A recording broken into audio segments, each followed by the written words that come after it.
Bismillahirrahmanirrahim. Assalamualaikum warahmatullahi wabarakatuh. Perkenalkan, nama saya Syabira Nafisah dari kelas reguler plus pada jurusan Pendidikan Anak Usia Dini dengan NIM 18621500300.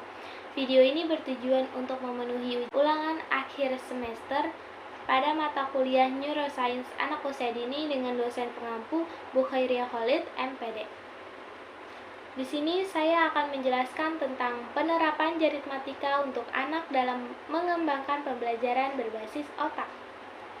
Otak merupakan salah satu organ tubuh manusia yang terletak di dalam kepala yang dilindungi oleh tengkorak.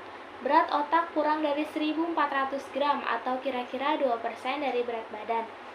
Otak memiliki beberapa bagian yang memiliki fungsinya seperti mengatur, pusat kontrol, eksekutif atau pusat terjadinya proses berpikir tingkat tinggi, mengarah pada upaya pemecahan masalah, serta meregulasi dimensi emosional, penentu watak dan kepribadian seseorang.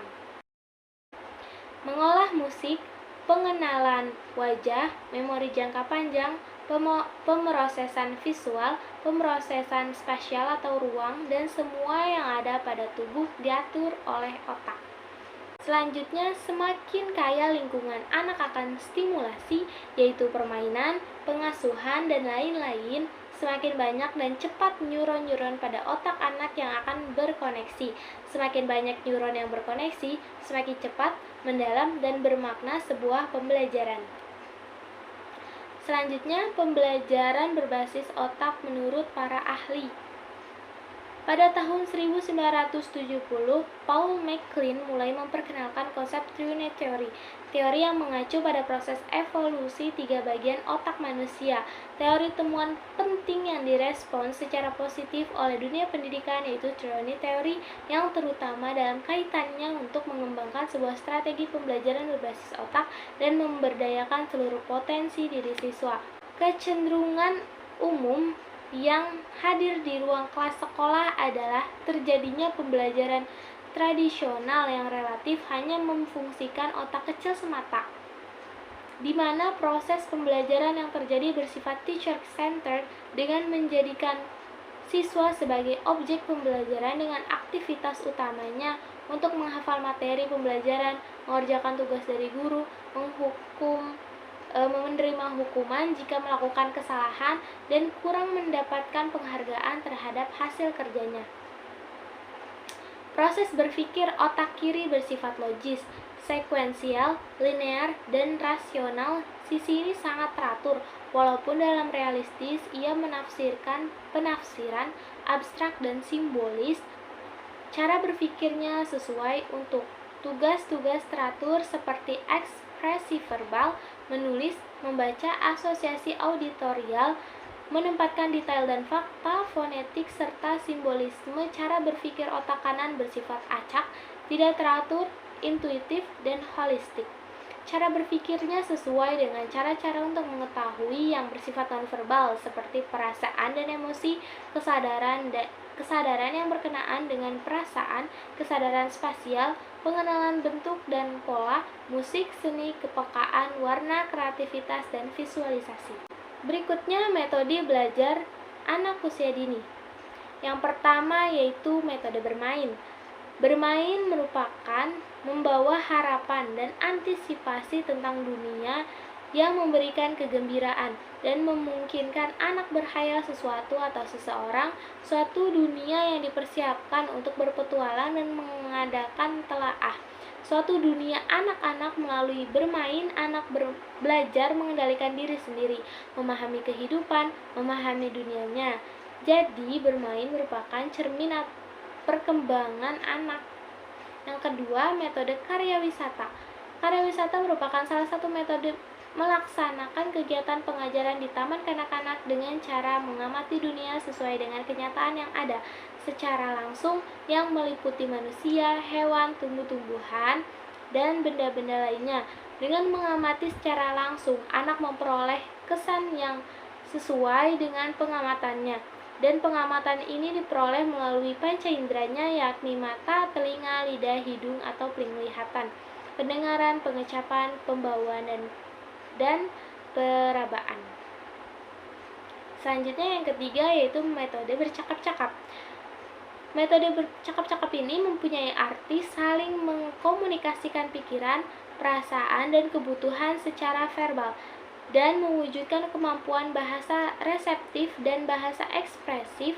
Dalam bercakap-cakap, tiap anak yang terlibat dalam kegiatan itu ingin membicarakan segala sesuatu yang diketahui, dimiliki, dan yang dialami kepada anak lain atau gurunya. Anak ingin membicarakan benda-benda, orang-orang, dan peristiwa-peristiwa yang menyenangkan dan yang tidak menyenangkan. Selanjutnya ada metode demonstrasi. Untuk mengajarkan sesuatu materi pelajaran, seringkali tidak cukup kalau guru TK hanya menjelaskan secara lisan saja, terutama dalam mengajarkan penguasaan keterampilan anak TK. Lebih mudah mempelajarinya dengan cara menirukan seperti apa yang dilakukan oleh gurunya. Contohnya, menggulung, menggunting, melipat, menggambar di kertas, dan sebagainya. Kelima, metode proyek. Metode proyek merupakan salah satu cara pemberian pengalaman belajar dengan menghadapkan anak dengan persoalan sehari-hari yang harus dikerjakan secara kelompok. Berikutnya, metode bercerita, yaitu merupakan pemberian pengalaman belajar dengan membawakan cerita kepada anak secara lisan, di mana dalam pelaksanaannya dapat menggunakan media maupun hanya dengan bantuan gerak tubuh. Lalu, metode pemberian tugas. Metode pemberian tugas yaitu memberikan secara sengaja kepada anak tugas atau pekerjaan yang harus dilaksanakan dengan baik. Selanjutnya kita akan membahas tentang jaritmatika. Pengertian jaritmatika. Jaritmatika adalah proses penghitungan matematika cepat dengan jari tangan, di mana kemampuan jari dapat lebih optimal digunakan untuk menghitung dengan cara yang sangat mudah. Adanya metode jaritmatika ini bisa digunakan untuk belajar matematika seperti berhitung, operasi berhitung, tambah kurang, bagi, kali. Namun untuk anak prasekolah dikenalkan penambahan dan pengurangan terlebih dahulu. Untuk meningkatkan kemampuan penguasaan operasi penjumlahan dan pengurangan pada anak, diperlukan pembelajaran yang melibatkan anak secara aktif untuk berinteraksi dalam proses pembelajarannya. Kemudian, manfaat metode jaritmatika. Yang pertama, agar anak dapat lebih memahami alam semesta dan hukum-hukum yang berlaku di dalamnya. Yang kedua, agar anak dapat melakukan perencanaan dan evaluasi dengan baik saat dewasa nanti. Lalu yang ketiga, yang juga tidak kalah penting adalah agar anak dapat berlaku adil. Kemudian yang keempat, lalu juga agar mereka tidak mudah ditipu. Selanjutnya, pengenalan metode jaritmatika.